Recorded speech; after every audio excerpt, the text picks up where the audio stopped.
Ito mga kasangkay, ginigiba na yung bahay namin. Ayun, may masala rin, no? Ba't no, Kuya Bert, ginigiba yan? Yan, maraming anay. Ano, yung kisame. Ginigiba na. Ay, kawawa naman kami. Ayan, puro anay. Grabe. Ayan. Akit tayo doon sa taas. Uy, magchinelas ka. Puro anay. Kailangan magpilit eh. Ayan, akit tayo dito. Ayan o. Anay na. Ayan na yung sahig.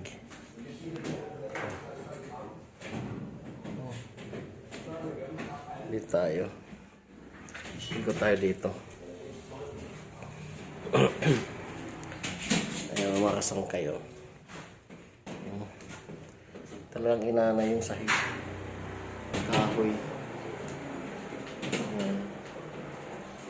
Ayan, dinimulis muna namin yung mga gamit dito.